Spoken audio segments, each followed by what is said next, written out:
Y aquí está nuestra primera invitada, doña Catalina Cárdenas, con quien vamos a hablar de esto, de cómo liberarnos de la culpa. Así es. Que se dice fácil, pero cómo cuesta a veces, ¿verdad?, lidiar con ese sentimiento, sobre todo cuando nos hemos dado cuenta que hemos metido la pata nosotros, ¿verdad? Y que a lo mejor esa culpa que sentimos es resultado de una mala acción que tuve, una palabra que no debí haber dicho que dije, tantas cosas que a veces nos pasan. Y digo yo, Catalina, que nadie está exento de eso, porque todos cometemos errores en esta vida. Así es parte de... ¿Verdad?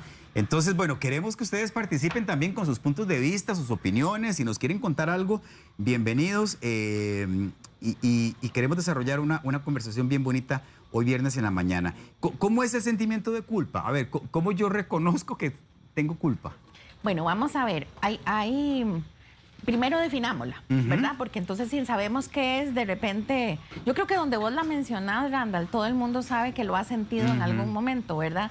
La culpa es algo que yo pienso, siento, hago o digo que de acuerdo al margen, al grupo de valores que tengo, a mi lógica privada, está mal y fue incorrecta, ¿verdad? Y es lo que aprendemos socialmente que no estuvo bien. Entonces, vea que yo menciono, pienso, hago, digo, ¿verdad? O siento. A veces ni siquiera es algo que salió de mi boca, o a veces ni siquiera es una acción, pero son pensamientos que me hacen sentir muy mal. Te pongo un ejemplo pequeñito, muy, muy común.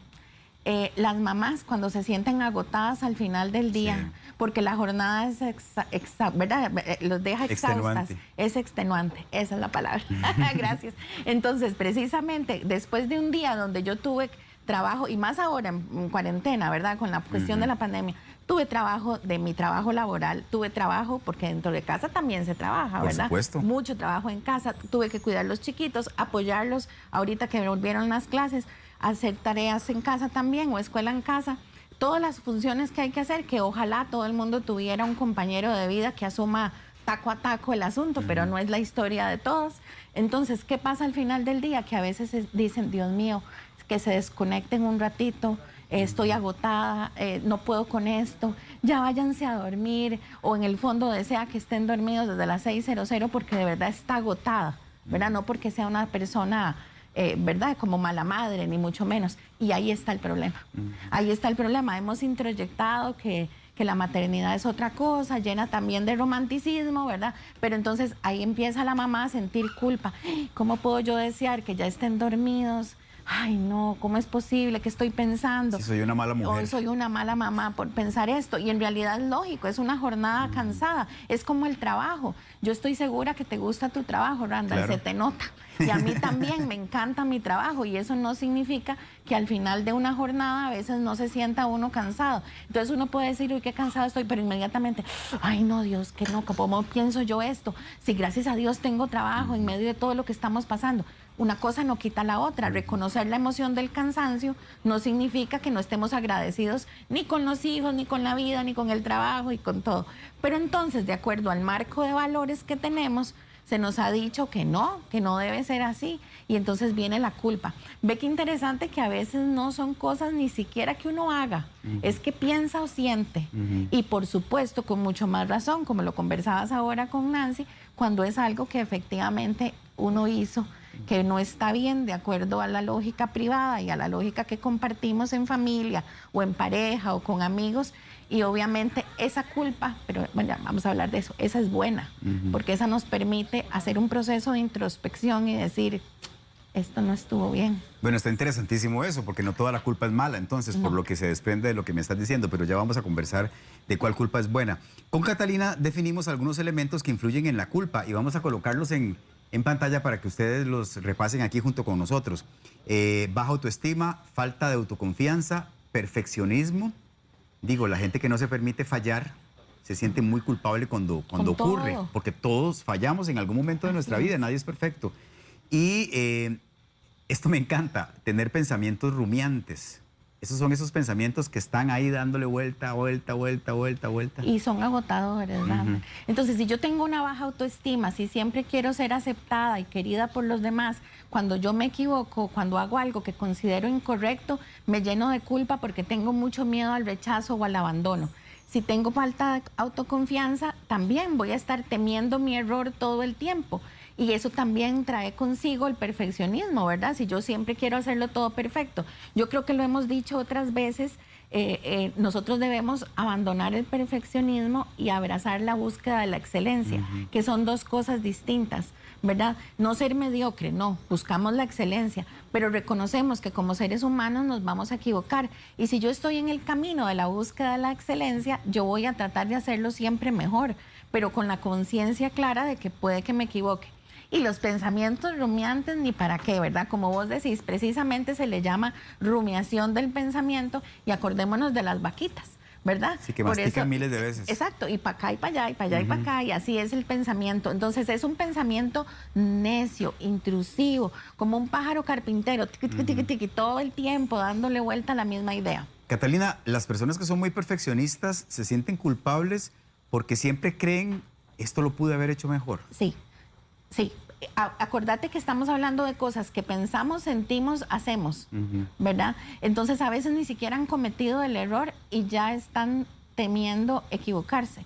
Y entonces obviamente sienten mucha culpa, no me preparé suficiente, no lo hice bien, qué torta, qué van a pensar. Y este es un detalle de los pensamientos rumiantes unido al perfeccionismo, súper importante, Randall. A veces la gente siente culpa por lo que cree que los demás van a pensar. Cierto. Y ni siquiera sabe qué piensan los demás. Es un supuesto, uno de esos famosos supuestos, ¿verdad? Entonces experimentan culpa pensando, uy, es que van a creer que yo no me preparé bien, van a creer que yo lo hice rápido por salir del paso, van a creer que no me lo tomé en serio, y tal vez la otra persona no cree eso y está tranquila y todo está bien y reconoce que a uno se le puede olvidar una palabra, como ahora me pasó a mí, que vos me ayudas. Y eso no pasa nada, ¿verdad? O sea, es parte de la vida. Claro. ¿Se puede confundir la culpa con la vergüenza o son sentimientos, emociones que van de la mano? Lamentablemente, la culpa, la vergüenza y los remordimientos van de la manita, ¿verdad? Es una combinación explosivamente peligrosa para nuestra salud mental, ¿verdad? Porque entonces cuando yo siento vergüenza por algo, cuando yo tengo mucha culpa, siento vergüenza por haberlo hecho mal. Y también tengo remordimiento, ¿verdad? Como esa parte, ve qué palabra más terrible, remordimiento. O sea, estoy dándole otra vez, ¿verdad? Dándole vuelta, sintiéndome mal. Entonces sí, son una combinación, no siempre se dan juntos, pero la mayoría de las veces sí. Y de la mano de un fracaso, de considerar que me he equivocado, siguiendo la línea de ser perfeccionista, está la vergüenza. Entonces sí, es una combinación complicada. Catalina, ¿qué es lo que, en aras de que aprendamos todos, ¿verdad? Yo sé que no es el tema central de la conversación, pero ¿qué tiene que hacer uno o qué sugerís que hagamos cuando decimos algo o hacemos algo que no es correcto? Es más, a veces decimos cosas que no sentimos solamente porque estamos heridos o estamos presionados o estamos enojados. ¿Qué debería hacer uno inmediatamente? Porque uno a veces lo descubre, o sea, inmediatamente usted detecta, uy, no debía haber dicho esto, o no debía haber hecho eso. ¿Hay que arreglarlo en ese mismo instante o dejar que pase el rato? Si uno puede, ¿verdad?, hacerlo en el momento, y a esto me refiero a tres cosas. A tu estado emocional, si fuiste vos el que metió la patilla, ¿verdad? Al estado emocional, cómo quedó la persona después de que lo dijiste, porque si dijiste algo que la lastimó, no es el mejor momento para hablarlo. Y la dimensión de lo que dijiste, el contexto, ¿verdad?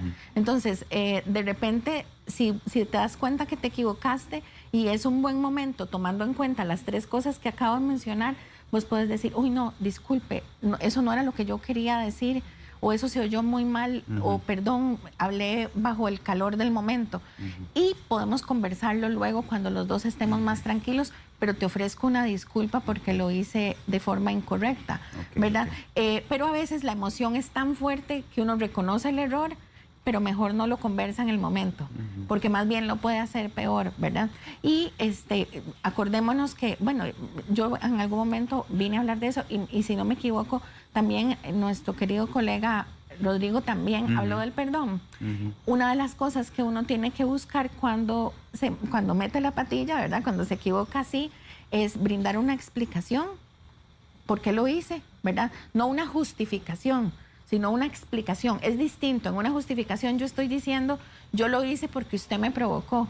En una explicación yo le estoy explicando mis motivos. Perdón, salí de control porque venía estresado, porque tengo muchas cosas en la cabeza. No es justo, usted no se lo merece, pero eso fue lo que me pasó. Esa es una. La segunda es, ¿cómo puedo reparar el daño que te causé? ¿Cómo puedo ayudarte a sentirte mejor? ¿Qué puedo hacer? Y esto es parte del trabajo de la culpa. ¿Verdad? Lo vamos a ver ahora. Si yo tengo culpa porque efectivamente no es esta creada por conceptos propios, ¿verdad? Por supuesto, sino que efectivamente me equivoqué y le hice daño a alguien, yo necesito reparar el daño explicando por qué lo hice, no justificando, explicando y ofreciendo la sincera disculpa y diciéndole, dígame cómo puedo hacer para ayudarte a que te sientas mejor, de qué manera puedo hacer, reparar ese daño, ¿verdad? Y dejar en claro que si hay una cosa que tenemos que aprender de esto, por ejemplo, no sé, que nos hablamos feíto al calor del momento, vos y yo. Entonces, hagamos una cosa, la próxima vez que estemos en una situación como esta, no conversemos, nos recordamos lo que hoy pasó, esperamos a que se bajen los ánimos y luego lo retomamos.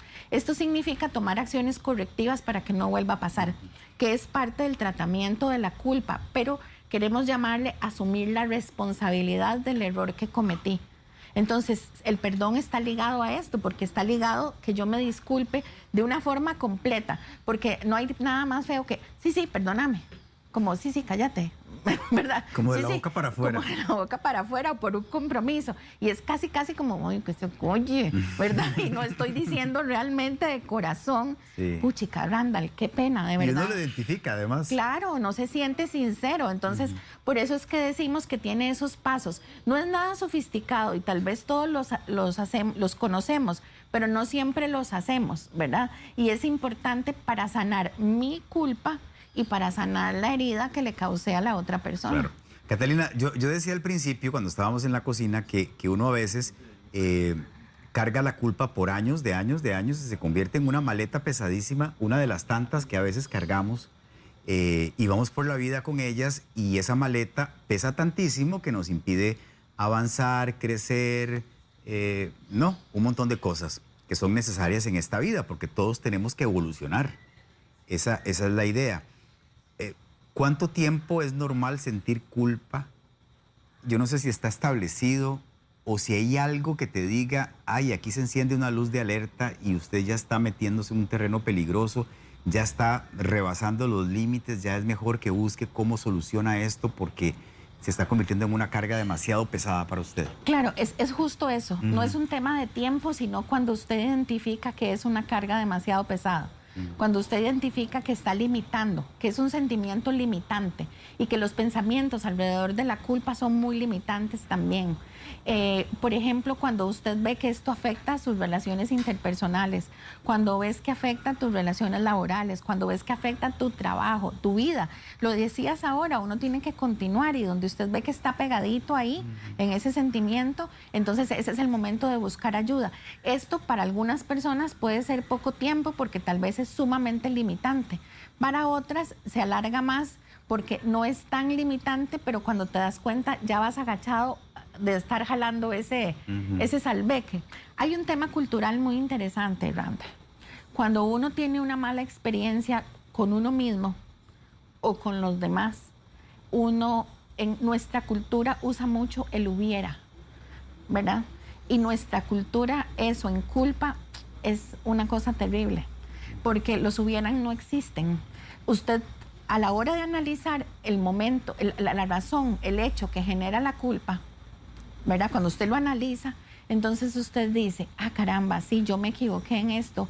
La próxima vez, no sé, salí a correr y me caí, ¿verdad? La próxima vez no le pongo tanta atención al playlist, ¿verdad? A la lista de música que estoy escuchando y pongo más atención a dónde voy, doy el paso.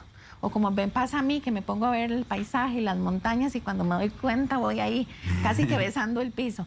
¿Cuál es la lección aprendida? ¿Verdad? Ni te enseño, volví a ver, ¿verdad? Me raspé los... En serio me caí. ¿Cuál es la lección aprendida de esto? La lección aprendida, yo puedo seguir, ay, me hubiera fijado, no hubiera hecho eso, ¿por qué lo hice de esta manera? No, no, la lección aprendida es ve a dónde pone los pies, así de simple y sencillo. Y si yo sigo recriminándome, ¿verdad? Y sigo dándole vuelta a esto, ¿qué ganancia tiene para mí? Y peor si digo, no voy a salir a hacer ejercicio porque me caigo. Uy, no, menos, todavía más dañino el problema. Claro. Y ahí es el típico ejemplo de lo que dijiste ahora, que limita mi vida. Entonces, en lugar de darle vuelta a los hubieran, mejor analizo el hecho, me pregunto, ¿qué puedo aprender del error que cometí? En buen tico, dejar de estar jeteando. ¿Verdad? Poner atención a lo que hago, fijarme dónde pongo mis piecitos y no vuelve a suceder, ¿verdad? Y un poquito más concentrada. Exacto, y concentrada en lo que uno está haciendo. Y así, este es un ejemplo pequeñito y sin grandes implicaciones o consecuencias. Pero hay otros súper serios y la gente se queda dándole vuelta. Sí, está interesantísimo eso. Catalina, ¿qué pasa con la gente que le echa la culpa de todo a los demás? Es decir, que no son capaces de asumir, porque estamos hablando de gente que siente culpa, pero también hay gente que evade sentirse responsable de lo que dijo, de lo que hizo, y entonces, no, es que la culpa fue tuya porque vos me provocaste. Así es. La baja tolerancia a la frustración, la dificultad para asumir las responsabilidades de sus acciones, la dificultad para hacer un manejo adecuado de la responsabilidad, hace que las demás, entre otras cosas, pero esas son las tres más importantes, hacen que la gente despliegue la culpa hacia afuera y no haga insight o un proceso de introspección y decir, yo me equivoqué en esto y esto, y lo mejor es echar para afuera, ¿verdad? Y pringar a todo el mundo de culpa y yo no asumirlo. Ese tipo de personas, precisamente por esas tres cositas que mencioné ahorita, tienen este hábito.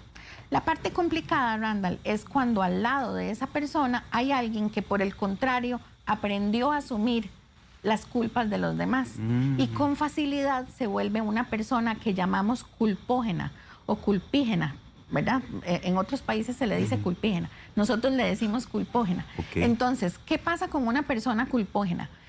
Y esto, atención mamás y papás que nos escuchan, esto es súper importante.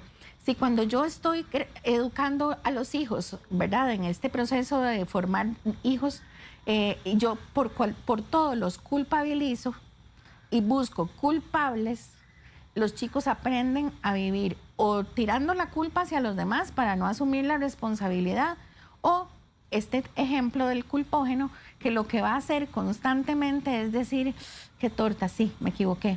¿Eso significa que debemos educarlos sin asumir esa responsabilidad? No, justamente hay una diferencia entre culpa y responsabilidad.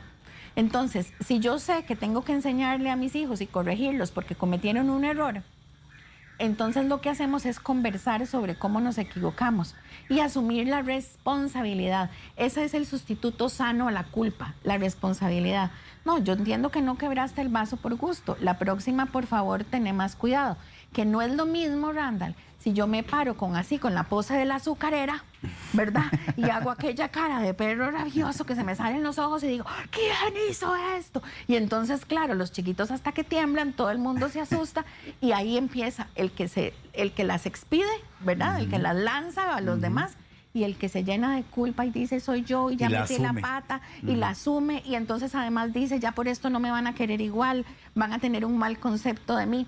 Y este es un tema familiar muy delicado porque inconscientemente la familia escoge un chivo expiatorio y no es consciente, Randall, no es consciente, pero de verdad vos te das cuenta y acércate a familias o pensar en la tuya. Uno dice, ay, mira, sí, empezamos a decir que era el patoso, el que metía la pata, y de repente se convirtió el patoso.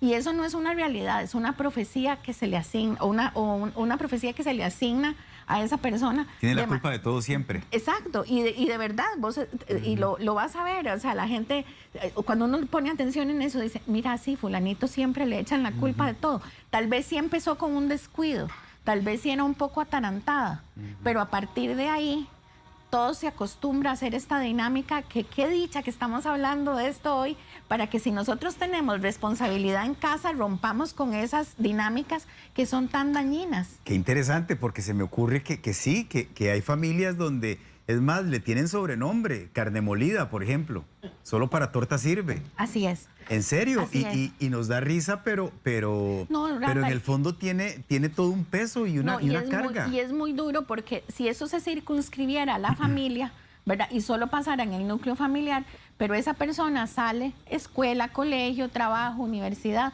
y se convierte en un recolector de culpas, porque es una persona que se formó culpógena, ¿verdad?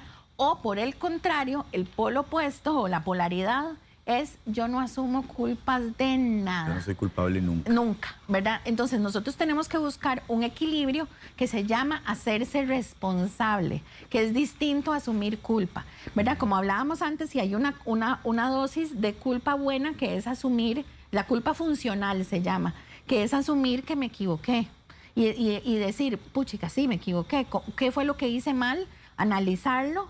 Y actuar. Y actuar. Y no quedarme dando vuelta con los pensamientos rumiantes en soy una mala persona, porque hice esto mal, ¿verdad? Y ese tipo de cosas.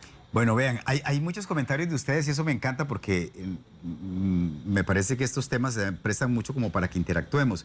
Algunos los voy a leer sin nombre porque cuentan cosas que yo creo que son del ámbito muy privado y no quiero, aunque están escritos ahí en el Facebook y cualquier persona podría leerlos.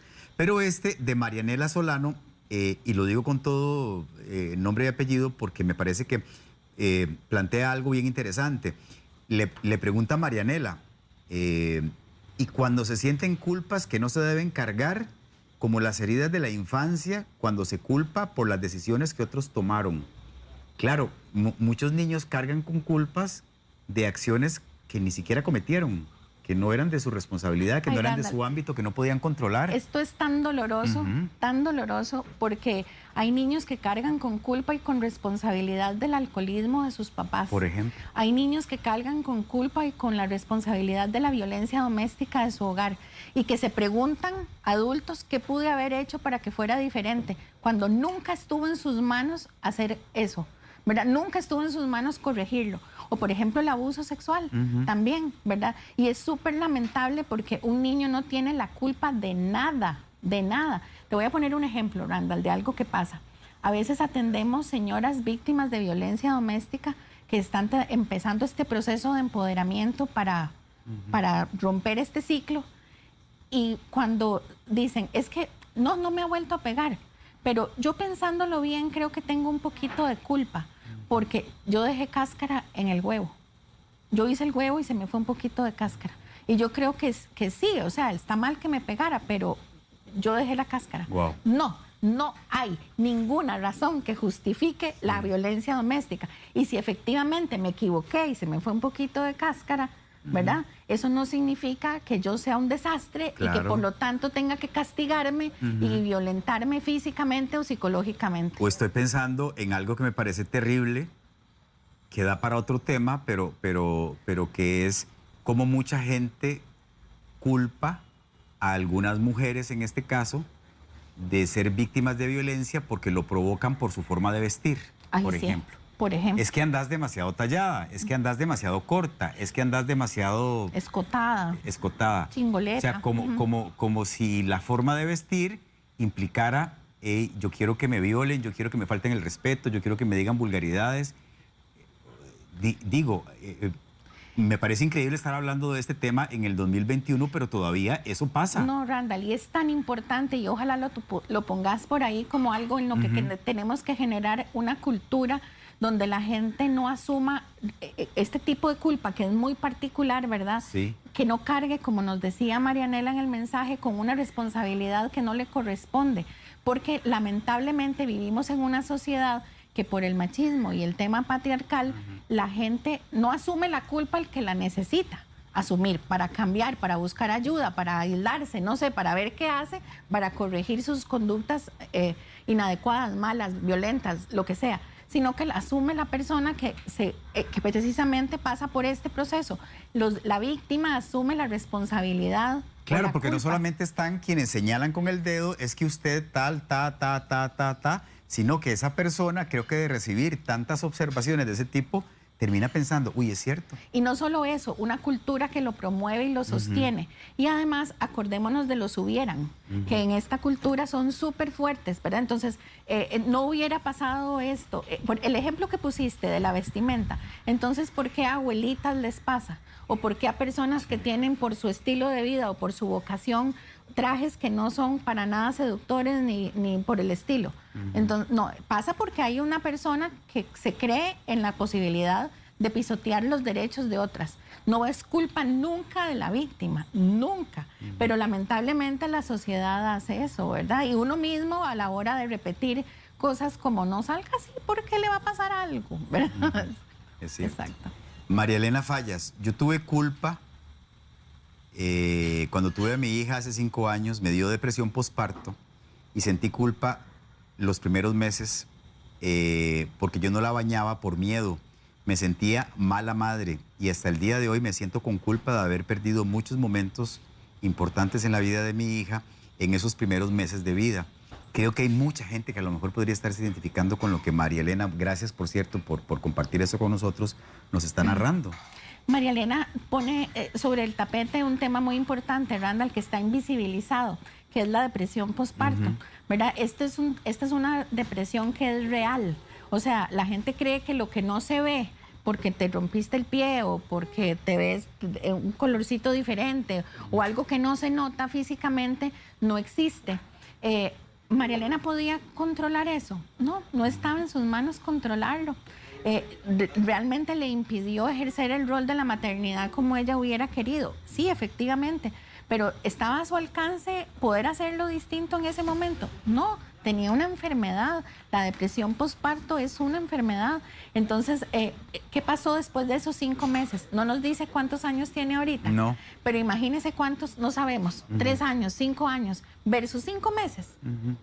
¿Cuántas oportunidades de ella perdonarse? Ella perdonarse, ¿verdad? Y recuperar el tiempo en otra serie de acciones, claro, porque ya esos 5 meses no vuelven. Y es que en este tema particular de la maternidad, los medios de comunicación, las películas, las series, siempre nos dibujan esto como algo mágico y maravilloso. Digo, yo no soy mamá, evidentemente, pero no dejo de pensar que debe ser algo maravilloso, pero también tiene sus cositas que no son tan bonitas. O sea, como el cansancio, por ejemplo, ¿verdad? Como la inseguridad de saber si lo estoy haciendo bien o lo estoy haciendo mal. Claro. La responsabilidad que tengo una vida en formación en mis manos y no sé si lo estoy conduciendo correctamente. Entonces, claro, aunado a esta idea idealizada, valga la redundancia, de que la maternidad toda es maravillosa, rosadita con celeste y pajaritos cantando alrededor, por supuesto que ella tiene que sentirse responsable y culpable. Y unirle a eso la necesidad de que tenemos de hacerlo perfecto. Sí, exactamente. ¿Verdad? De que a veces nos cuesta decir, ayúdeme, no sé cómo hacerlo. O de que hay gente vigilándote también, ¿verdad? Porque también esto, así no es. Así no es. Exacto. y fuiste como al grano, ¿verdad? Sí. Hay mucha parte social lista para señalar con el dedito acusador si esto está bien o esto está mal. Y este tema es muy importante, Randall, porque hiciste una descripción perfecta para no ser mamá. ¿Verdad? Porque la experiencia es así. Estás feliz, estás viendo un hijo, un bebé, una bebé hermoso, pero con una responsabilidad tan grande que a veces es abrumadora, ¿verdad? Y la realidad a veces hace que pinten todo, como yo siempre he comentado aquí, como cuando la gente se casa y fueron felices para siempre. Eso no es así, es una construcción. Es una construcción en pareja. La maternidad es igual. No es como todos los hijos son diferentes, todas las familias tienen historias de vida distintas. Nadie quiere, todo el mundo quiere, los coladitos tienen una foto de un bebé rosadito, de lo más lindo, cachetoncito. No todos nacen así, ¿verdad? No todos comen bien, no todos toman, ¿verdad? La mamá no siempre es exitosa los primeros días en dar lechita materna y eso genera mucha culpa. Uy, esto da, Randall, para conversar un montón de temas donde a veces la gente se siente sumamente frustrada y es una buena mamá o es un buen papá cuando quiere involucrarse también, que sería lo ideal, que todos se involucren, pero realmente no nacemos aprendidos. Sí, porque nos han vendido la idea de que tiene que ser de esta forma y de que es así, y lo vemos en la tele y lo vemos, ¿verdad? En las películas, insisto, los medios de comunicación tenemos una gran responsabilidad de eso, porque pintamos un mundo ideal que no existe. Por eso es que es tan importante cuando uno se atreve a decir las cosas como son, ¿verdad? Cuando uno se atreve a decir la realidad, no la idealización, sino la realidad. Sí, hay una persona que nos escribe, una mujer, dice, horrible, es demasiado horrible, yo padezco una enfermedad que me dejó una discapacidad y la pandemia me pegó horrible. Un día de estos, en una pelea con mi mamá y mi hermana, donde dije muchas cosas feas, palabras hirientes, y ellas me dijeron que por mi culpa, por ayudarme a mí, a mi mamá le había aparecido una lesión en la espalda. Me mataron con eso y nos pone una carita con lágrimas esta persona. ¿Cómo manejar eso? Es que qué difícil, qué duro debe ser para ella, ¿verdad? En su condición y Claro. todavía tener encima esa responsabilidad. Y aquí estamos hablando de 4 cosas distintas. Randall, ella está hablando de que tiene una condición de discapacidad que obviamente ella misma dice que ha generado la atención de los demás para con ella. Está hablando del efecto en la salud mental de la pandemia, que indiscutiblemente eso no hay ni que negarlo. A y que todos nos ha de forma distinta, impactado. pero a todos nos impacta. Exactamente. Exacto. La otra cosa es que lamentablemente la persona que nos escribe reconoce que en un momento de tensión es capaz de decir cosas de las que, por lo que se desprende del mensaje, después se arrepiente. Claro. Y además hablan de una lesión que no sabemos qué tipo de lesión es, pero muchas veces la gente lo resume de esta forma, Randall, y cuando vas a un médico y le pedís explicación, no es necesariamente así, ¿verdad? No lo sé, no podemos referirnos a eso porque el mensaje no nos alcanza para saber si es una enfermedad de carácter psicosomático o no. Pero muchas veces la gente hace estas conclusiones porque rechaza la situación de la enfermedad, no me gusta la situación de la enfermedad y es mejor echarle la culpa a alguien porque es demasiado frustrante lidiar con esto. Entonces son 4 momentos distintos. Aquí lo que yo creo que es muy importante para poder referirnos al menos a uno es que esta persona reflexione y se dé cuenta que cuando está enojada es mejor no hablar. Porque a muchas veces, a muchas personas les pasa que son conscientes de que cuando hablan dicen cosas de las que después tienen que echar marcha atrás porque las dijeron bajo un momento de mucho estrés en que hay una respuesta hasta fisiológica del cuerpo que no nos deja pensar bien lo que decimos y nos jalamos unas tortas porque lastimamos a la gente que más queremos y tal vez al final ni siquiera queríamos decir, Randall, un montón de cosas que dijimos. Y es totalmente válido pedir una pausa, decir, no, vea, yo en este momento no puedo hablar. Así es. Déjeme que se me baje. Así es. Y es más sano y más maduro y tenemos menos culpas después y hacemos menos daños. Y creo que la otra persona tiene que entender que eso es así, ¿verdad? Sí, así y es. respetar esa Lo único decisión. que es importante en lo que estamos diciendo es que en algún momento hay que retomarlo, porque hay personas que lo postergan y nunca lo hablan y entonces se queda ahí como un asunto sin resolver. Sí, ya para ir cerrando, Catalina, Stacy Gómez te pide cuál es el primer paso para superar la culpa y cuáles son algunos ejercicios que usted puede practicar o que ella puede practicar día a día cuando esos pensamientos de autoculpabilidad llegan a su mente, dice.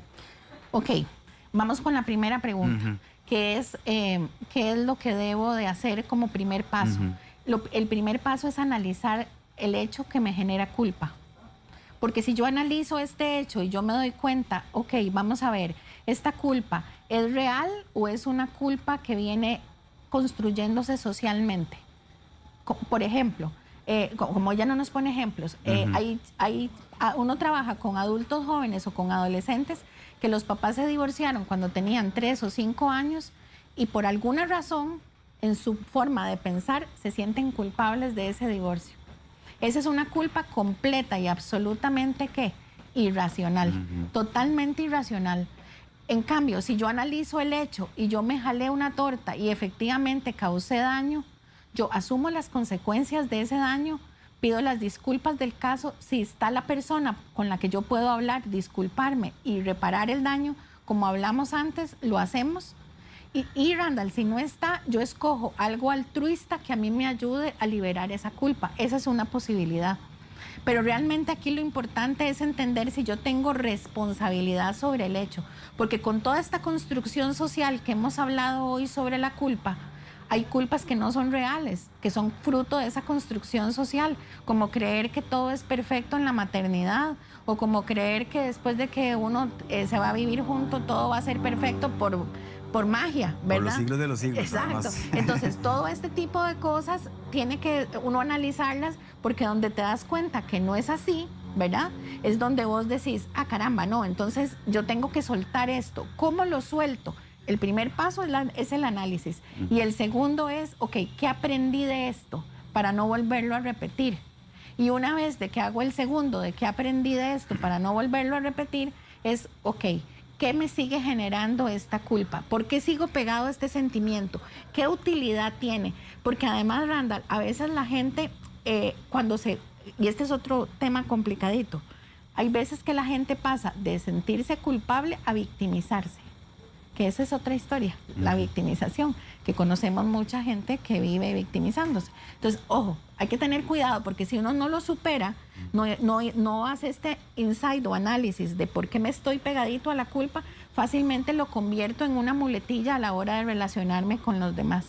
Bueno, vamos a manera de cierre, a colocarles una pantallita más que teníamos ahí preparada sobre cómo trabajar los sentimientos que nos desprende la culpa. Las voy a leer rapidito y usted nos hace un cierre general, Catalina, si le parece. No aceptar una condena global, analizar e identificar qué produce la culpa, aceptar que no somos perfectos, aprender a pedir disculpas o a ofrecer disculpas y reparar el daño, valorar el quiero, el debo y el puedo. Ok. Esta parte de no aceptar una condena global es que si yo efectivamente me equivoqué, eso no me convierte en una mala persona en general. Sí, mis errores no me determinan. Exacto, mis errores no me definen, no puedo quedarme pegadito a eso. Y el último ejercicio, que es un ejercicio que proponíamos ahí, que es el quiero, debo o puedo, es sobre culpa futura, Randall, porque hemos hablado mucho sobre culpa para atrás, pero hay gente que tiene culpa sobre lo que va a hacer. Te pongo un ejemplo muy fácil. Voy a destinar plata para ir este fin de semana, ¿a dónde puede ser? Digamos a un paseo. Y entonces es un momento difícil, estamos en pandemia, hay un montón de gente pasándola mal y entonces empiezo a generar culpa de que esto no es correcto. ¿Y cómo cómo yo voy a hacer esto? Y empiezo a autolatigarme con la culpa, ¿verdad? La autoflagelación de la culpa. Eso es hacia futuro. Entonces, vamos a ver, ¿qué significa esto? Yo me siento, analizo, ok, ¿por qué voy de paseo? Porque mis hijos lo necesitan, porque ya tenemos mucho tiempo encerrados, vamos a ir a un lugar seguro, burbuja, no va a ocasionar un daño a la salud y más bien estoy cuidando mi salud mental. Ok, ¿cómo lo voy a hacer? Si yo siento responsabilidad, no culpa, ¿verdad? Entonces yo busco eso, que sea seguro, que sea un lugar, no sé, ambientalmente responsable. En fin, ahí le podemos agregar cosas que nos ayuden a hacerlo mejor. Pero entre quiero, puedo y debo, yo podría querer irme de vacaciones, no sé, digamos algo bien loco. Islandia, África. Okay. No puedo. ¿Puedo? No puedo. Quiero, pero no puedo, ¿verdad? ¿Debería irme a Islandia o África? No. En este momento de pandemia es probable que hasta esos destinos no abran las puertas para Costa Rica. Entonces, ¿quiero irme de vacaciones? Sí. ¿Puedo? Ok. ¿Cómo lo puedo hacer de forma responsable? Con respecto al virus, con respecto a mi economía, ¿verdad? Y debería, sí, porque si yo hago un balance y lo hago de forma responsable, estoy cuidando mi salud mental. Pero si lo hago como debe ser. Entonces, esta diferenciación entre estas tres nos sirven para evitar culpas futuras. Porque de verdad, las personas que tienden a hacer culpa es bien interesante, Randall. Es de todo. Es de lo pasado, de lo presente y de lo futuro. Entonces, yo quiero invitarlos hoy a romper con esa dinámica, ¿verdad? Hay que romper con esa dinámica y cambiemos la culpa por responsabilidad. Por asumir la responsabilidad como adultos de las acciones que hacemos, reflexionemos para corregirlo y para no seguir repitiendo estas dinámicas que son enfermizas. Bueno, vieron, ya tenemos tarea para el fin de semana. Yo también me sumo a esa sugerencia de Catalina y creo que nos encanta hablar de estos temas así de la vida los viernes porque viene el fin de semana y uno a veces tiene un chancecito como de poder ahí sí rumear ese pensamiento. De forma saludable, ¿verdad? sí. Rumearlo de forma saludable, sí. Pensar, hablarlo con la familia inclusive o con la pareja y tomar una decisión. Así que invitadísimos todos. Ella es Catalina Cárdenas y está en el 2001-7201 o en el 2271-4949. 2201-7201, 2271-4949. Un placer como siempre. Encantada. Se ve también, además Randall. guapísima con ese corte de pelo. Ay, gracias, Randall. Le Muy estoy linda. estrenando Sí. Estrenando look. ¿En sí. serio? ¿Cuándo Sí, se lo sí. cortó? Hace poquito, sí. Muy hace linda, poquito. muy linda. Muchas gracias. Y gracias por la invitación. Para se mí le ve muy también bien. es un gusto compartir Pura vida. información de valor. Bueno, muchas gracias.